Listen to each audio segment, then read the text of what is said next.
That way I can ride around on the Ultima weapon, which is always good.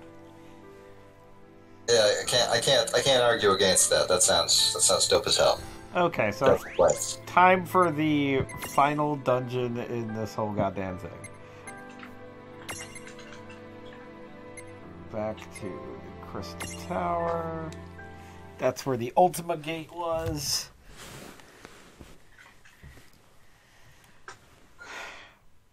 We'll see if this dungeon is like just more recycled content or something that's actually interesting. Anybody want to take bets now? Oh, it's going to be more recycled content. It's going to be more recycled content. Why do you say things that will hurt me? Look, why is the game made of things that will hurt you? Yeah, like, dude, we're just trying to, like, save you from yourself here. We just don't want you to suffer unnecessarily, you know, man? Boop. Man, I'm just thinking about, so within the past couple days, this is completely unrelated to anything, I just think it's more interesting than this. Within the past couple days, a, long-lost Superman video game was Oh my released. fucking god. I'm sorry, can you just read what's on the screen? On In the hidden dungeon, the following rules apply. Warp crystals are used to explore. On floors of 2 warp crystals, choosing the wrong warp crystal Go will fuck send you yourself. back to the first floor. Do you have save states in this game? Does this game have save I states? do not, but Because- oh my god, fuck you. Holy shit. You know what, I'm just gonna look you up a guide. I don't give a fuck anymore. Certain things are not worth it. Like, this is inhumane. Yeah, like, this is cruel. This is cruel and unusual, and you don't deserve this shit. Each floor has certain active effects. Increase, item lockout. Oh, fuck off. What's the name Yeah, of we this- might not what's the name complete of this if I get dungeon? too angry. Yeah, no, if you get too aggro, we just declare the game has forfeit. There are other hidden bosses we can fight. Also, this is definitely reused content, so fuck you, game. So I'm going to talk about this weird Superman game. Okay, go back Alright. to the Superman game. So, Superman 64 was supposed to have a PS1 counterpart, not really a port, different game. Hey, It Are we was developed to the point where it had been submitted to Sony, who gave it an official, like, release number. And Okay, then cool. So, canceled basically right done. then. Yeah. Damn, Canceled that that sucks. And it disappeared for years and years and years. Someone got hold of it, and then, like, prototype collector scene drama happened, and they, in a fit of pique, destroyed all copies of it. Of course. Then, like, apparently a couple months ago, they found an old hard drive and, like, deep scanned it and found the, like, existent data that had not been overwritten when they formatted it. Wow. And managed to recover it, put up a blog post on DeviantArt explaining this. Of course. As With a you link do. to the ISO. English again. And then 2 days later, for like collector drama, caused them to take it down again. Damn. Thankfully, it's too late. People have it now. But Can't put the genie back in the bottle. Nope. Can't rebottle that It gene. was ridiculous shit. It was like the collector scene drama bullshit was that they had gotten it with no interest in ever playing it and had dumped it because they hoped that they could trade it with other like collector scene weirdos for copies of unfinished Resident Evil games. Collector Okay, scene collector weirdo. scene, like, the entire point of the collector scene, in my opinion, is to release shit that, like, was never going to get released otherwise. You're a reasonable human being, that is the point. Find this stuff so that it can be released and proved. Yeah, find this stuff so that, like, the world can appreciate it, because otherwise the world will never get a chance. It will be But, lost. Yeah, but, like, these guys just want to, like, sit on their pile of gold like dragons of old. They like the thing they said in that blog post before they took it down was that they wanted to get hold of like a prototype of Resident Evil 1.5, which is an entire another can of worms as to what that was and why people are obsessed with it. And they hoped that they could get it and then like do a big countdown to releasing it. The implication from that blog post was that some other like ridiculous shit had happened there too. Okay, Goggle Bob, which path are you on? Because there are apparently 4 routes. Yet. I'm on a path that starts with, like, Goblin Battlefield or whatever that was called. Okay, apparently that's the hub.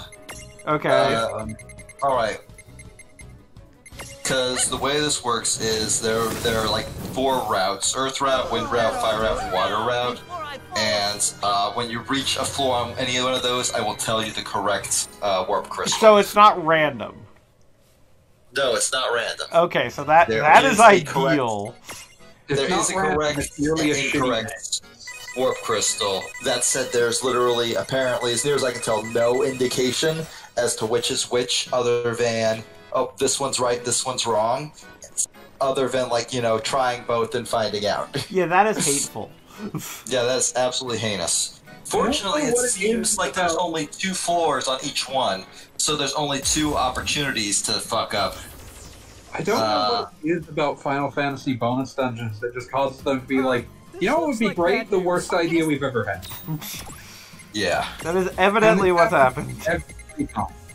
That's consistent. There was Like literally in Final Fantasy 1 Advance, I'm trying to remember what the context of it was, but I remember there was one area of that dungeon that, like, this wasn't, I think this was in the PSP version, not the Game Boy Advance version. Oh, the time shit one? Yes, the time shit one.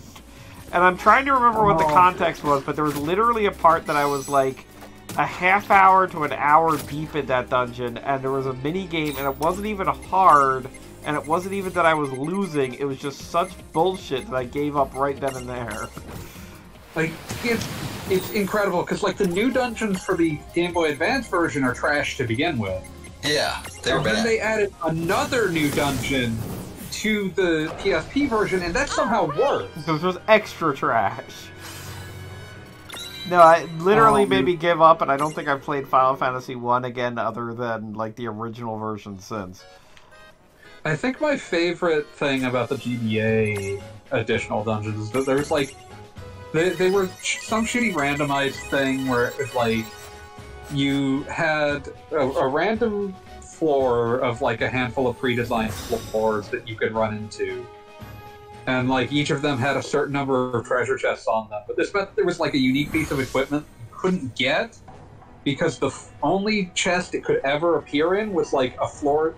Like, it was always like the 5th or 6th chest. It's sorry to interrupt. Beat, I'm in the fire area. Where do we go? Okay, let me look here. Alright, the correct warp crystal is found by heading east and eventually going north to a platform in the back of the room. Doesn't say anything else. I'm just on the wiki here. I'm not a game facts. East and north. That's okay. I think you can make that. There's not a lot to this dungeon. Yeah. I mean, this is still just reused area, so...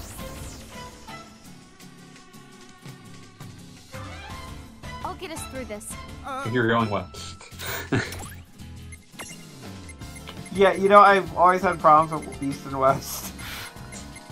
Just throw that out there. If you got a view for cardinal directions, then east is going to be right.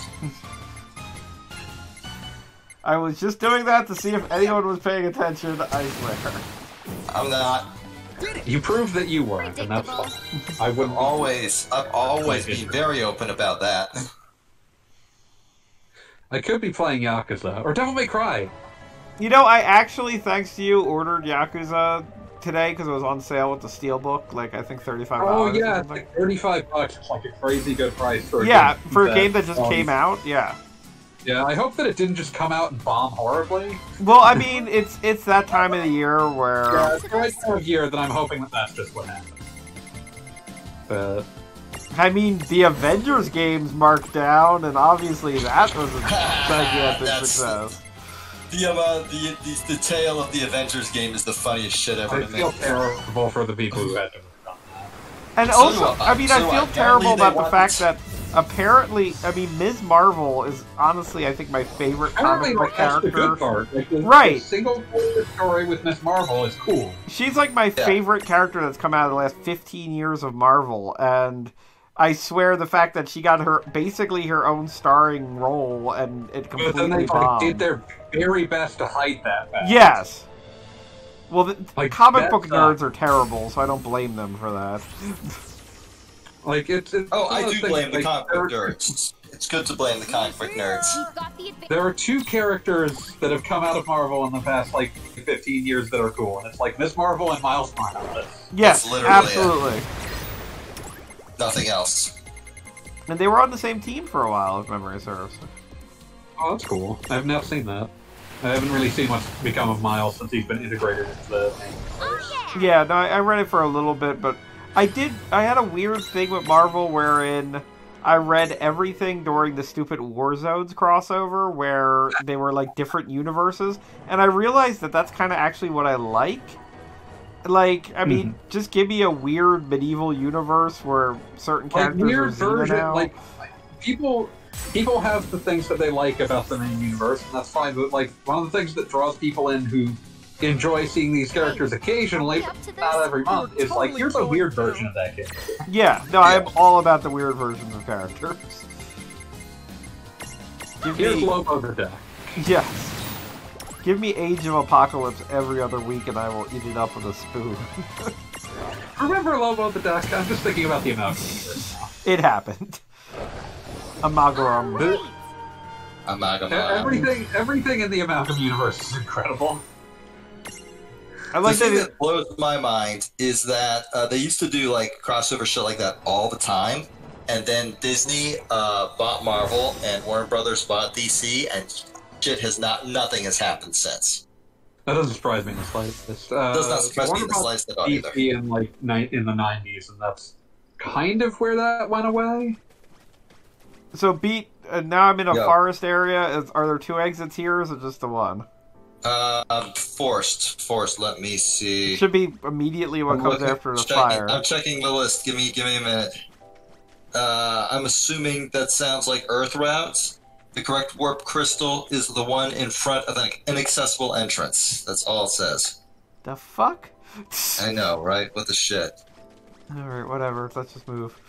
Wait. The forest resembles the it says Earth route resembles the Nether Nebula. Yeah, no, this resembles the Pyroglow Forest, I believe. Okay, here we go. Okay. Resembles. It says Branch 2. Okay. I'm not sure if that means anything at all. Just says Branch 2. we're just gonna go with really that. Fucking bad guide. I'm just loving looking at like the list of characters that they actually made for Amalgam comics, because like you get the ones that like make some kind of sense, and then you get into shit like The Big Question, an amalgamation of the Riddler and Kingpin. And didn't they add like the Metal Men and the X-Men together? Just a question, but really large. What were you saying? Didn't they add like the Metal Men and the X-Men together in some like bizarre combination? There's some very strange ones. Let me see if I can find them. The Metal Men, I just remember being involved in something ridiculous, which is traditionally their deal. I'm not finding it through a quick search, but I'll keep looking. I'm like looking at a Wikipedia article of all the comics published, and they're giving me some weird-ass shit like Legends of the Dark Claw. Well, yeah, Dark Claw was Wolverine Batman, which is just amazing. Except that there's also Bruce Wayne, Agent of S.H.I.E.L.D. I mean, okay, sure. Why not? Doctor Strange Fate. Okay, now that one's just lazy. Yeah, they just gave up. Yeah, they just threw in the towel on that one. Oh, it's Doctor Strange Fate? Sure. You know, there's Doctor Fate and there's Doctor Strange. You do Doctor Strange Fate. It's like Doctor Strange Love, only worse. Mr. X, an amalgamation of Martian Manhunter and Professor X. I mean, that one sort of makes sense since they're both psychics. Do like brain shit. It's me, brain shit. It's me, Dr. Brain Shit. Nobody fucks with Dr. Brain Shit. Nobody. Hyena, a combination of the Joker and Sabretooth? Well, because Wolverine got combined with Batman. Yeah, sure. That I makes guess that had to be the case, though. If you make the decision that you're combining the heroes based on edginess, they had to move from there to, well, then I guess that their personal villains have to combine too.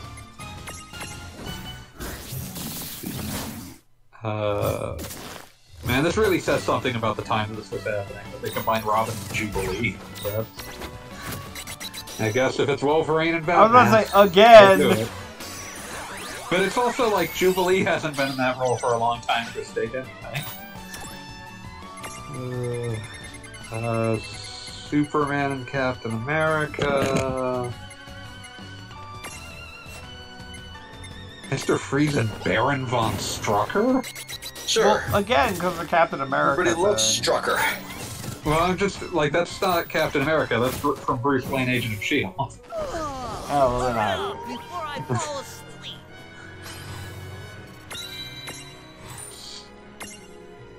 Big Barda and Titania. I mean, okay. Just going for it, whatever, man. Yeah, you know, whatever, it works. Who gives a shit?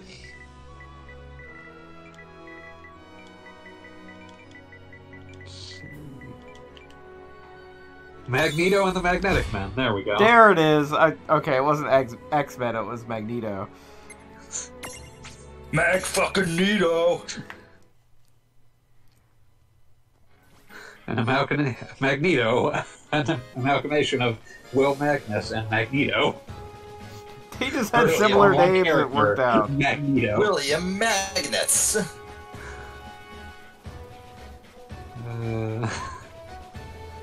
Spider-Boy, Superboy, and Spider-Man. Yeah, I've always found it It's interesting that is there like really a one-to-one character for Spider-Man in the DC universe? I'm not scared of you. Not really. Yeah, because that's always been like a weird kind of place wherein like that is like wholly. I mean, Spider-Man himself is always in this weird place where he can be just having like a conflict with a bunch of gangsters, or he could be having universe conflict. Well, I mean, arguably Batman fills that same spot too. Yeah. Kinda. I mean, like he fights Joker and Yeah. Darkseid depending on the week. Yeah, like Yeah. I would guess that that's as close as a combination as like a thing as you can get, and that's probably partly why the two are the most popular characters in there. Yeah. I like it when he Yeah, fights planets. I like it when he fights a murder clown. Okay, It's one of those actually... things where it's like just being a really malleable character counts for. Yeah, I Daredevil would say very that there right. is a weird, like, a DC character that is the equivalent, the DC equivalent of Spider-Man, and it's a weird one. And It's Terry that does McGinnis bring from up- Batman Beyond. Yeah, Oh that yeah, just brought that I'll up. give you. That's But that was them absolutely. very specifically engineering, like, this is Yeah, Batman like- if he was also Spider-Man. Yeah, literally just, okay, like, yeah, it's basic, he's got, like, he's young, he's inexperienced, he occasionally swings through them on, like, things that aren't webs, but definitely, like, are inspired by it. And like Ink is very obviously very Venom inspired. Yeah, Ink is definitely just Venom, but, like, a pretty lady sometimes. You gotta do that at least once. That's You the absolutely have to do it. It's not it's not a choice. It's not an option. I'm enjoying looking at some of these, like, amalgamated Spider-Boy villains. Spider Boy. Be careful. Someone was, like, just really happy that they thought of the phrase bizarrenage. Bizarre. Somebody should get an award for that. That one, yeah, that's special. That's truly Also, thankful. that also really ties this to one head, because who gives a fuck about Carnage? Bizarrenage. Bizarro. Carnage, Bizarrenage! Carnage, even more than Venom, is one of the most 90s concepts imaginable. Oh, Well, yeah. it's like, what if the evil twin, but the evil But a twin of the serial evil killer. twin? I mean, I feel like Carnage is one of those basic, nobody quite understood what was going on things. Because, like, the whole point of Venom is that he kind of comes from a place of being an evil Peter Parker. Like, the whole idea that he's a photographer, but he's kind of a cheat and stuff like that. Whereas He's an unscrupulous one. right, he's like Peter Parker if he didn't have a moral center. And then they're just like, well, what if they gave it to a serial killer? Then what'd he be like? And it's like, yeah, He'd be sure. a serial killer, but with superpowers. Yeah, and it's like, well, thanks. We already have a few of those. Great job. You have excellent work. Like Eddie Brock, there's things you can do with, but like it's just like, oh, he's a serial killer, he just kills people. Spider-Man 3 is not great, but Eddie Brock, dear God, please kill Peter Parker. That shit, I maintain that somewhere within that movie is a cut that's actually very good. Oh yeah, I believe it. I believe it without question. Although I also admit that most of what probably ends up getting cut is probably the Venom stuff. Yeah. Except for that one scene. That one scene's incredible. Dear God, please kill Peter Parker. But like, I think okay, wait, hold on. Beat. Now I'm in the Earth area, I guess. Okay, fucking. All right, yeah. So I'm assuming you. I'm gonna just hope that you picked the right one.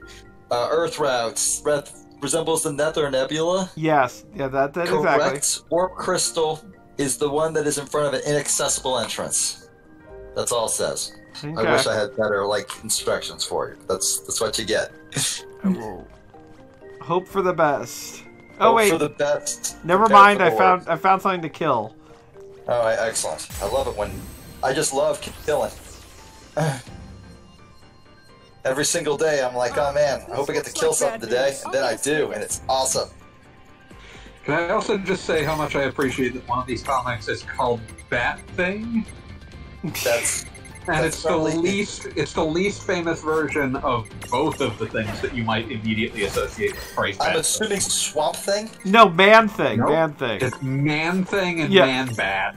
Oh my. Oh my. The worst of everything. Like, I could see seeing the phrase Bat Thing, and it's like, did they somehow, do another Batman thing, but with the thing? And it's like, no! You fool! I think Ben Grimm and Batman would not get along very well. Oh, not at all. I think they would, be at each other's throats, from moment one. And I don't feel like that's a very controversial statement. But hey, Lobo the Duck. They might find a way to, kind of like how Batman gets along with Wildcat. They're both kind of at their core people who like to punch other people. And, maybe they kind of, get along on that level. The catharsis of beating people up. Yeah, like they don't get along at once, and Thing is always calling Batman highfalutin and stuff like that. But then that sounds like a very thing to say. Yes, but then I just said the words thing to say without irony. I'm going to hell. But then there's a brawl on Yancey Street, and they both just start whacking people around, and then they're like, hey, you're all right. Yeah, oh, okay, well, this is actually cool as shit. I wasn't sure at first, but turns out you're pretty rad when you come right down to it. Exactly. I feel like that would be where they, come together. And, they wouldn't exactly be best friends, but maybe Ben would invite him over to poker. And I am writing fanfic! Yeah, you just did. Oh, God! It's more interesting than the fanfic you're playing, so... Yeah, I mean, Fair. What was it I said I had to cut myself off before I finished the fanfic on Twitter the other day? I need to find out what it was, because it was something. I don't remember what, but it was something. It was something. Look, sometimes you just know you've done wrong. And you need to, put a stop to it before it gets worse. Have I ever done not wrong? Occasionally. Once or twice. I probably wasn't involved, though. I tend to do wrong in all my ways. So anyway, for a brief moment to address what's actually happening in the game. It appears what's going on with this dungeon, and Beat's probably looking at a fact that literally says this out loud, is that it says that there's 4 bosses, and the first one I'm fighting here is Merilith. So I'm guessing the 4 bosses here are going to be the fiends of Final Fantasy 1. Oh, that's kind of... it's not cool or anything, but, it's not nothing. It's almost something. That is the most damning fake praise I have done in a while. I mean, at the very least, we're at least fighting this monster isn't wholly original, the Maxima. Like, it isn't just a recolor of something. Alright, so that's kind of nice. And I can't imprison it for this boss battle, but I presume later I'll be able to get one on my team. Kind of how these things go.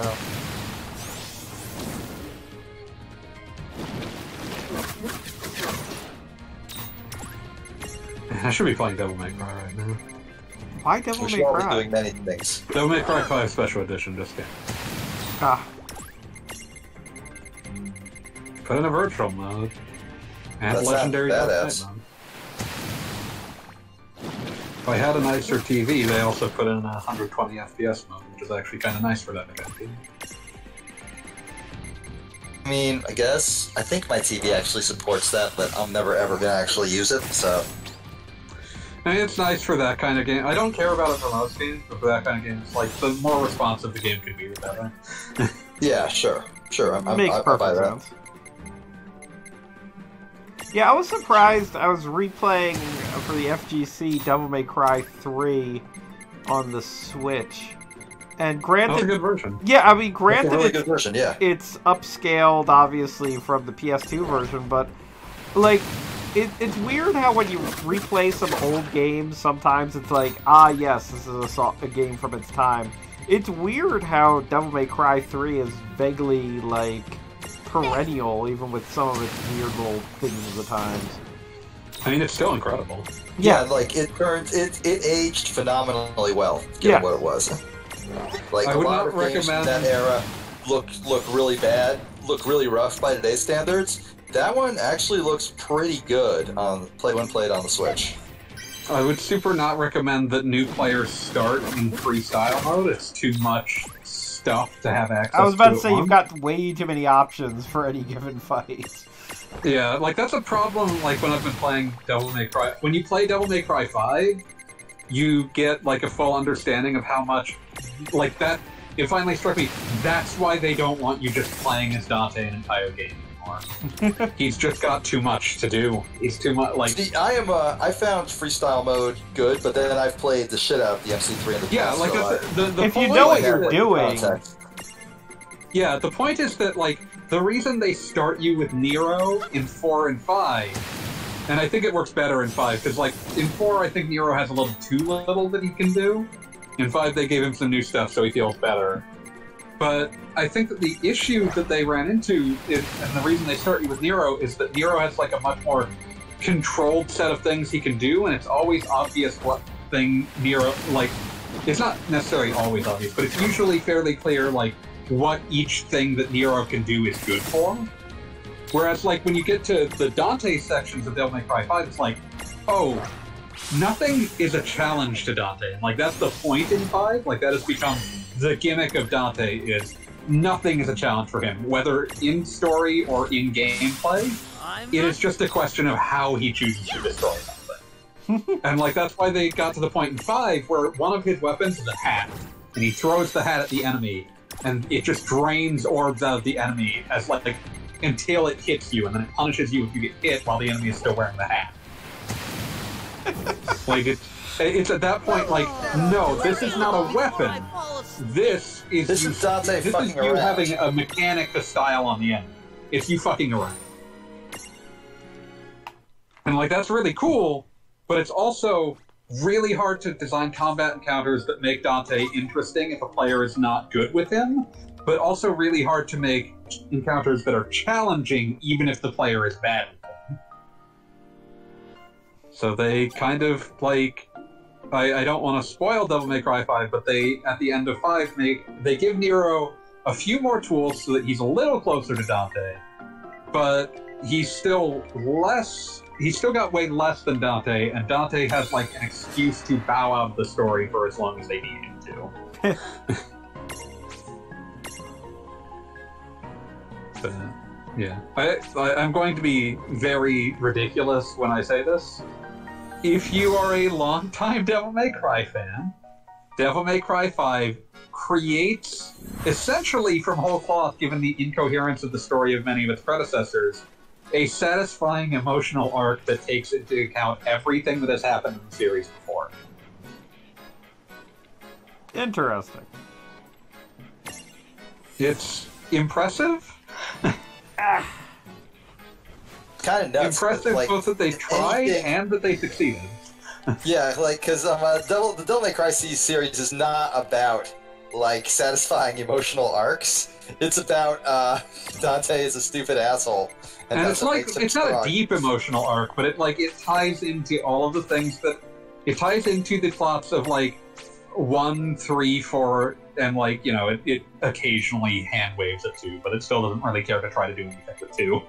But it ties into those plots, and it, like, actually draws on the convoluted lore that kind of before was entirely contradictory, and sort of fits it all together in a way that, like, creates a plot that feels like a decent culmination, even though it's essentially a magician's trick, because they weren't building up to anything. It doesn't, and, like, if you played any of the prior games, it'd be like, this doesn't feel like it's building to anything.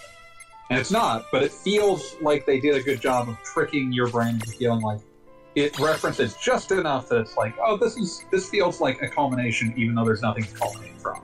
It's really good. I was about to say, that's a good trick.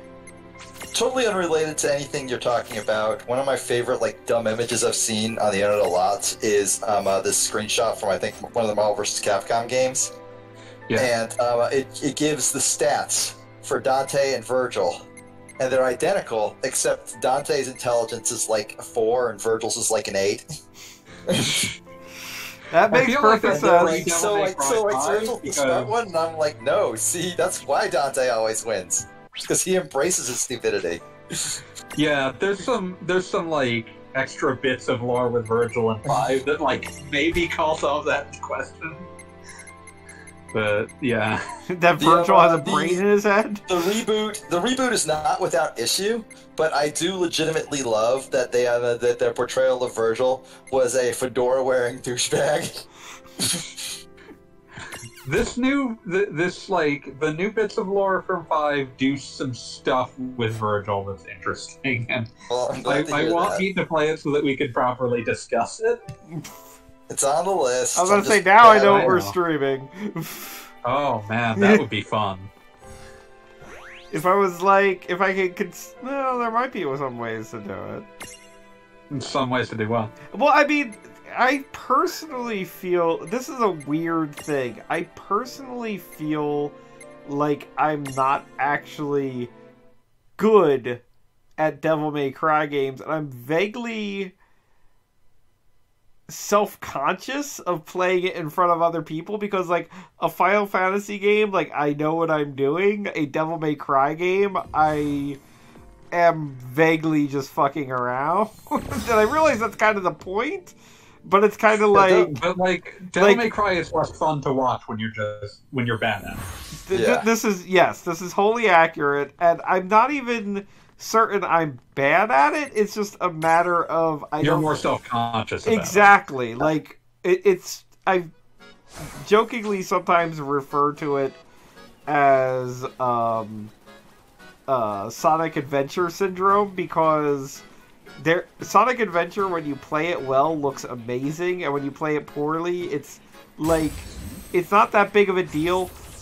But on the other hand, like at the end of the thing, it's like E rank, and then Sonic's like, oh, well, they never made a better joke in Sonic about getting a bad rank than the, like, Unleashed of all things, which has, like, this hellish version of the stage finish theme. If you get to do really bad on the like, stage, and shit, it'll play the finish theme, but, like, really out of tune.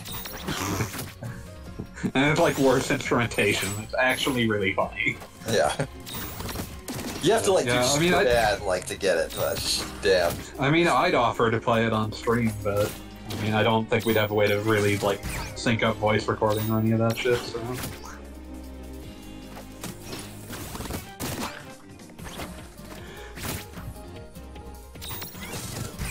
Oh yeah, I just found the Korok.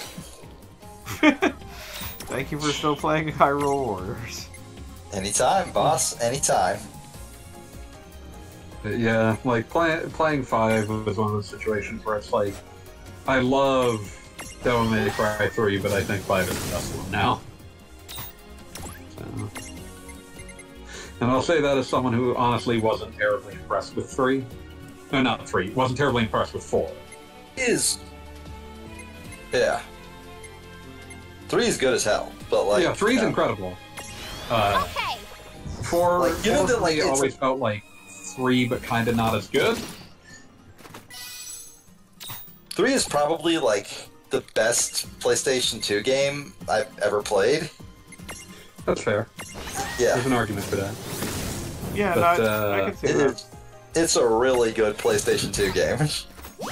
The caveat that it is, in fact, a PlayStation 2 game, and, you know, is of that vintage. But, like, as a Switch game, it feels like a perfectly good Switch game. Oh, it's great. Like that version is the version to play if you have it. Oh yeah, it's a fantastic version. But also, I really love the glitch that they found, and I think they patched it out awfully quick, where it's possible to like basically delete your weapons.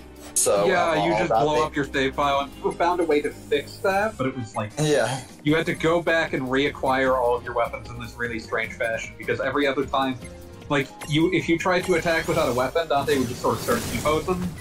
Which is so perfectly in character. I was about to say that's Dante. There needs to be a turn button where you just T-pose at the end. Yeah, like T-pose to establish dominance. But yeah, like go look up if you've never seen them. Go look up the videos of people playing with that, where it's like they're darting around enemies T-posing. Yeah. Enemies are just like frustratingly trying to hit him, and he's like, "No, I'm gonna T-pose." Yeah. I think I said regarding the difference between Devil May Cry and Bayonetta is that Bayonetta's whole thing is that she never gets hit to the point where she dodges by like striking poses for glamour shots. Dante, on the other hand, gets hit by everything to the point where like swords just start pointing towards his chest like compass needles to magnetic north. I mean, that's one of the best parts, in my opinion, of Devil May Cry 3, because they establish very early. They establish the first scene in Devil May Cry 3 is probably one of the greatest video game intros of all time. Just for Dante,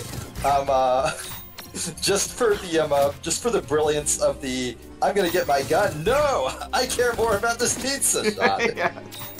I was always a big fan of, like, I feel like in some sense that was almost inspired by just making a joke out of the scene right in Devil May Cry 1, where Alastair, like, flies off the wall and stabs through Dante, and he pulls himself out.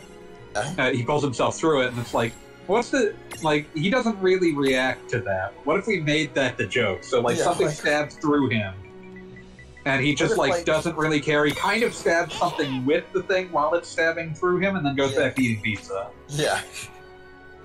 The other thing that's truly brilliant about that opening cutscene is that, like, a lot of it looks like things you can do, and then when you get far enough into the game and like start unlocking all of the techniques, like, oh, you can do this stupid shit like jumping on the enemy corpse and spinning around while shooting. Like, that is in there.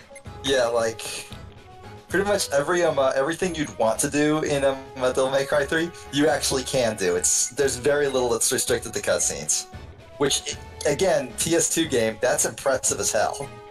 Impressive, and like that's not something you can take for granted, especially in that era. Yeah. Yeah, and then 4 is just kind of, it's more Devil May Cry 3, but not quite as good. I mean, I hate to say it, but Devil May Cry 4 is the reason I haven't gotten to Devil May Cry 5 yet. Yeah, I mean, like, that's kind of it for me as well, is that, like, I was ready to play another Devil May Cry, so I picked up 5 as well, but I was not... When they showed that you were going to be playing as Nero, I was a little concerned, because it's like, oh, I didn't actually like the Nero sections that much. And it's like, I was impressed that they really rescued playing as the character for me. So... I'm curious, like, if you didn't like 4, I still recommend 5, because I think... It wasn't that I didn't like 4, it just felt like... particularly, or even if you just liked it less. I was about to say, compared to 3, it felt particularly like it was much more of a... No way! Hey, I'm not even sure I are want we to up say to this? slog, but just kind of... like... I wasn't enjoying it. The way I would describe 4's problem is that it lacks, like, an animating, like, concept that's supposed to make it feel fresh or interesting. Yeah, I can see guess. that. Like, it's just kind of 3 again. But Right. not as good. And with a dude that's just kind of like... as much as I want to enjoy his left-handedness, just not doing it for me. Yeah, he's more interesting in 5. The new character they add in 5V is actually a very different kind of character to play as. And while definitely not quite as fun to play as either of the other 2 characters, the other thing is you don't play as him as much. So it's like he doesn't have enough time to wear out the welcome of his unique playstyle. Well, that's good. But yeah, like I really think 5 is an incredible experience worth having. It's been a while since I played 4, but if memory serves, basically wasn't a big deal in that one. That you basically... like the back half of the game is the first half backwards. Yes, like we're talking about this game reusing assets, but it was just kind of like something very familiar happened there. Yeah, 5 doesn't have that issue either. So. Okay, that's good.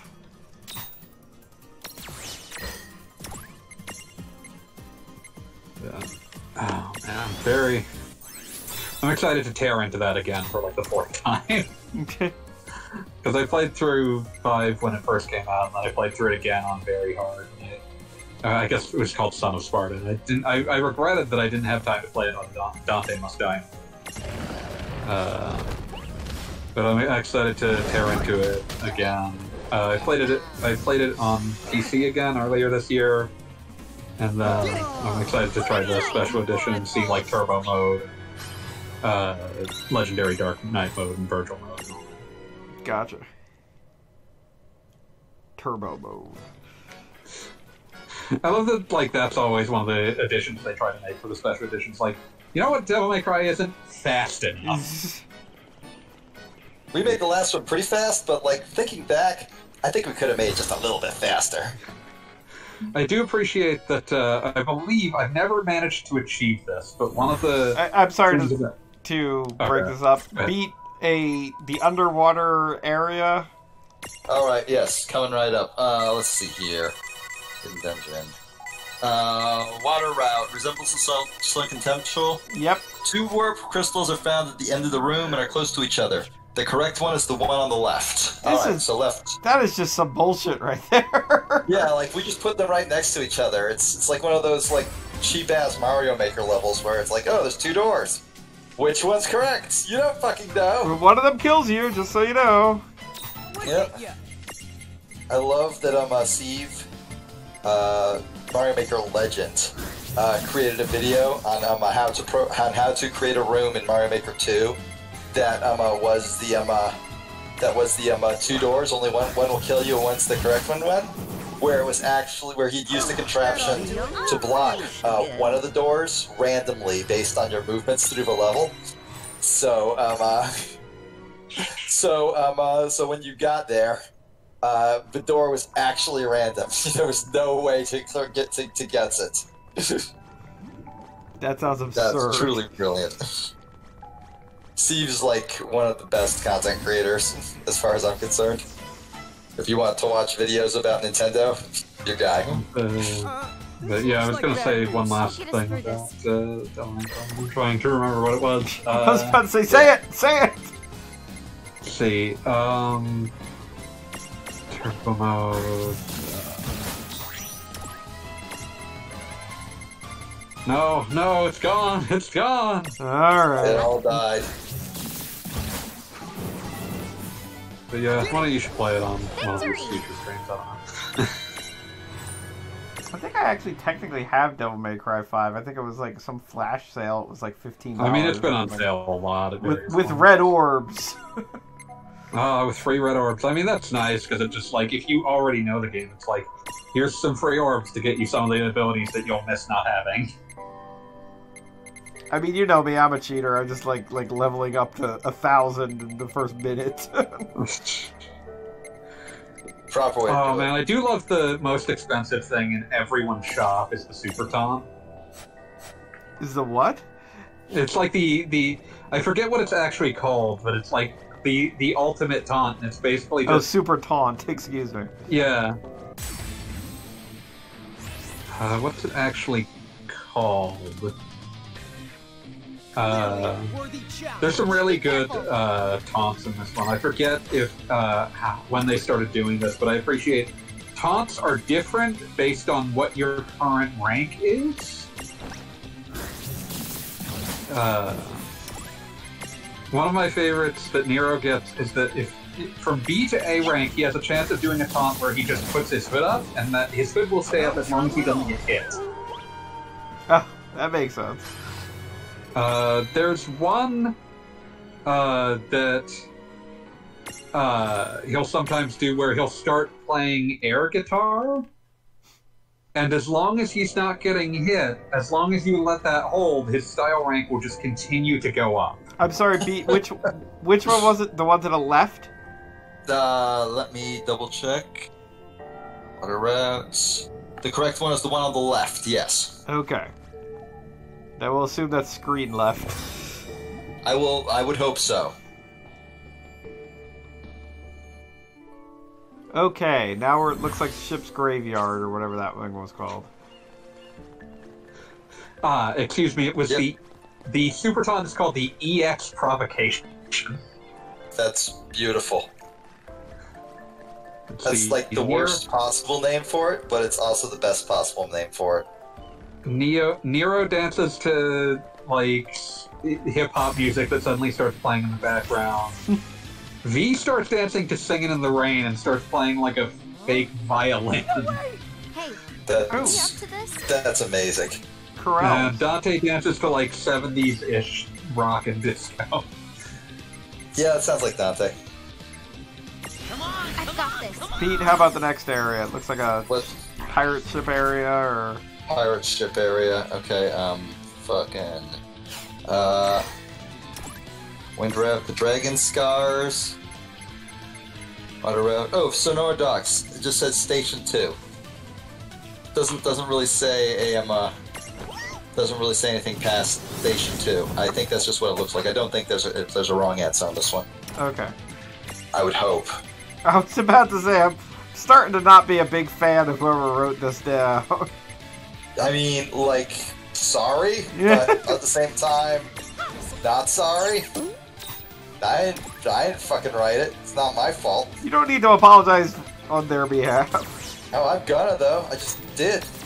What you gonna do? Yeah, as of 5, all of these taunts got really elaborate. A bunch of Neros do, like, really specific things in specific circumstances.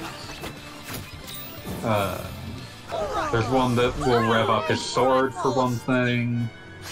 One that, like, magics up all of his bullets for a bit.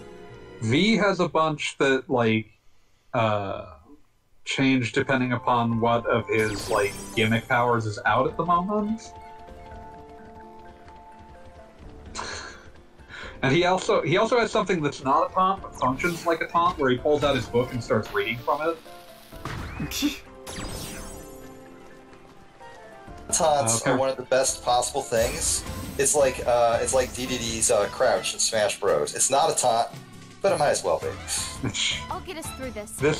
Then apparently one of his last ones is that he conducts an invisible orchestra playing Ride of the Valkyries. Okay. And his other triple S rank taunt is to just start tap dancing. Yes. Wow. This is good and right. I do appreciate one of his is to let's see. One of his is while airborne, if he has an S rank or higher, he will if you taunt in midair, he will spin and land in like knee drop, and then just say, "I envy your optimism." Makes perfect sense. Sure, why not? The actual best airborne taunt is actually again Nero's, because he can actually charge his sword with it. if you get the timing just right.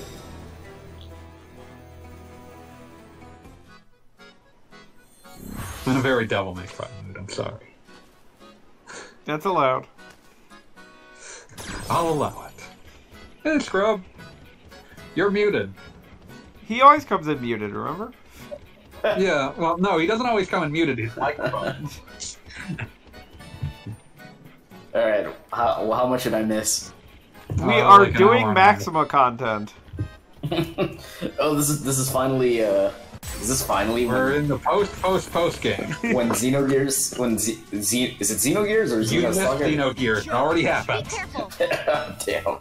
Hey, CaliScrub suddenly jumped in. You picked the perfect time. Time when I was ranting about Devil May Cry 5 for 20 solid minutes. Yep.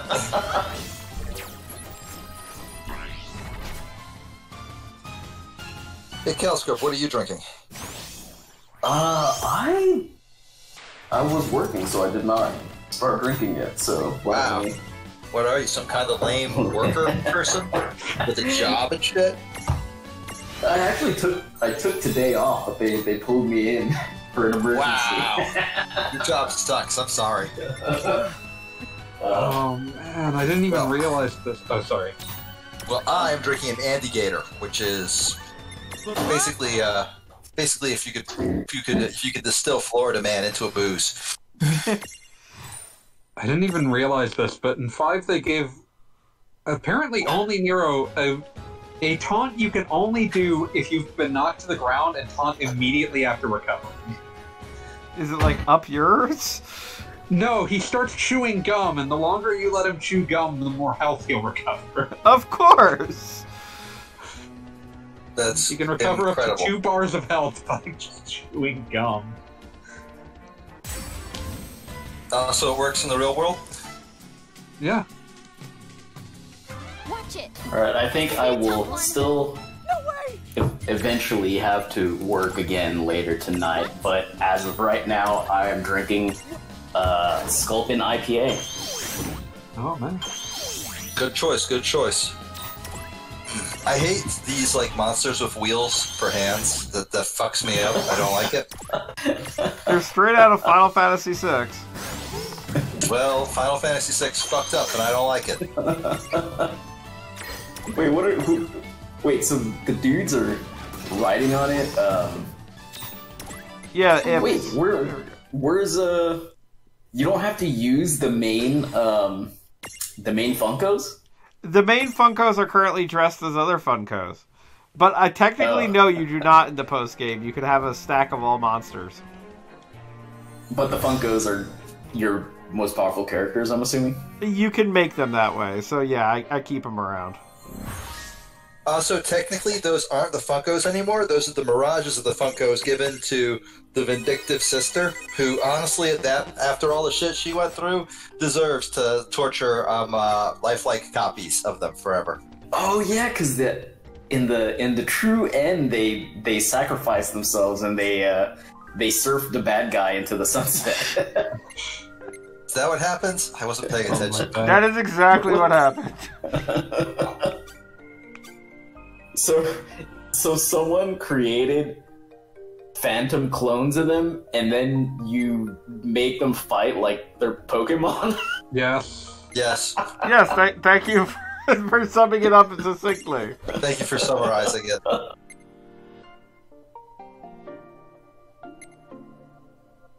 Also, I didn't realize this, but apparently 5 also gave each character a taunt they only use in the Bloody Palace. Huh.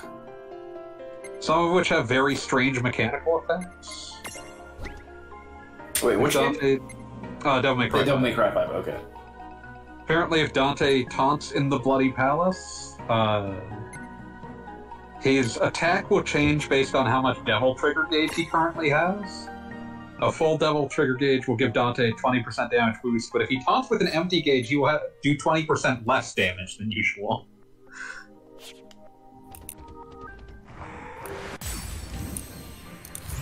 Oh, I really hate that I have to say this phrase right now, but it appears that this boss has released the You're Kraken. totally going down. That Oh, sucks. no. Wait. In reference to current U.S. politics, or that's why I said I much hate that I have to preferably- say that, but it is just Kraken. It's just So Kraken. Oh, okay. Well, I can do you one better. One of CaliScrub's and I's favorite Alma liquors is Kraken Black Rum, and it rules. So there you go. Now you have something better to think about instead. yeah. I miss going to conventions. So do I. not necessarily Hopefully for you're- the convention. No, Not not necessarily for for the the convention. convention part. But the Hopefully in a parts year where or we so. where we get wasted in a hotel room and yell really Getting loudly fucking and make shit-hammered. complaints, those parts are pretty good. Those parts kind of rule. Better watch out. Hopefully in a couple of years. Yeah, it'll be back. One day. It'll be back. Oh yeah, so I started playing Minecraft for some reason. Oh dear. Was it I mean, because that- of Smash Brothers? Well, Uh, I don't know if it was so my brother and my cousin. I think my cousin started the server, and then my brother and my or one of their friends joined. And for some reason, like after a month after hearing that they had been playing, I was like, all right, sure, I'll hop in sometimes. So I joined their server, but then like after seeing like how they have their their base set up, like I think we're the villains in the story. What? Did you do a human trafficking in Minecraft? Dude, actually, Oh, Wait, what? Oh dear. One of the ways to get resources you want is to find a village of villagers in Minecraft. You know, those little like guys just wander around. They have like Yeah. little village. They're not people, but they're sort of people. And the idea is that if you want to get the benefits of them, you'll just build your base near one of those things. But if you've already built your base and there's no village around, the easiest way to get villagers for village stuff is to just steal some of them.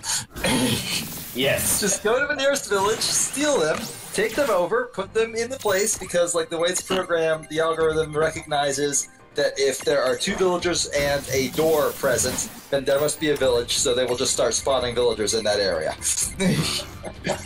yes, and I don't know why, but my cousin was like, oh, specifically, I want the jobless villagers. So it's like we're snatching the homeless from the streets of other cities. God, like that's actually worse. I mean, I was kind of fucking with you, but that's actually worse. You're moving on to babies next, aren't you? Well, and the other thing is like they just have these weird like automated slaughterhouses to get like beef and chicken from cows and chicken. Are you doing a slave labor? Like Are you no, doing a human they have- slaughter? I was about to say, is cannibalism next? No. There's no human. The humans are not being eaten that I know of. But like the way that the chickens are set up, it's like I don't know. I guess they spawn in this like whatever. There's like this enclosure, and they the eggs or whatever spawn in like the lower level of the enclosure, and then one level up is a fox that for some reason has a sword. Like the fox can hold the sword for whatever reason, and the platform heights are just the right height so that when the chickens grow up, they run into the store. Oh my god. Better watch out. So, it's funny because like when they first introduced me, it's like, oh yeah, this is our base, this is where we set up. The front is like their houses and like whatever their farm, like wheat and all that stuff. Typical But then- Minecraft shit. Yeah, but then like if you go to the back, that's where all the shit goes down. That's where all the fucked up shit is happening. Yeah. Dan Olson has a pretty good video about, oops, I did a human trafficking in Minecraft, and we did it because we wanted to have some cats. Suddenly, I feel bad. I feel like there's never been like a more fucked up failure to examine the implications of a game mechanic that I've seen in a mainstream game than fucking Middle-earth Shadow of War. Do people remember this happening?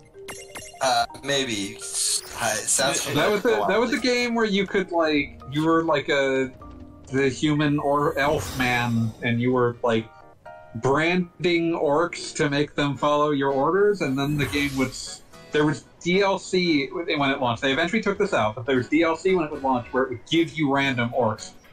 And so these were orcs that you were branding and forcing to do your bidding, and thus making them slaves. So this DLC was selling you randomized slaves. I remember reading the reviews of that one, being like, "Yeah, so then I used my sleeper agent to do this and this and this," and it was like, "Oh fuck!" And I remember one guy started a new file, and he had a level 50 orc or some shit, like just a super beefy one. And somehow, due to some glitch, that orc showed up in his new file, just super aggroed to him, and killed him 4 times in a row. And he was like, "You know what? I accept that this is a moral outcome for my actions." What's the logical endpoint here? Yeah. You know what? I can't even complain about this because, yeah, no, I deserved it. Yeah, no, that was the number one thing I remember about that game, was that you could create a rival character that basically became inhuman as it tried to hunt you down. There. And you deserved it.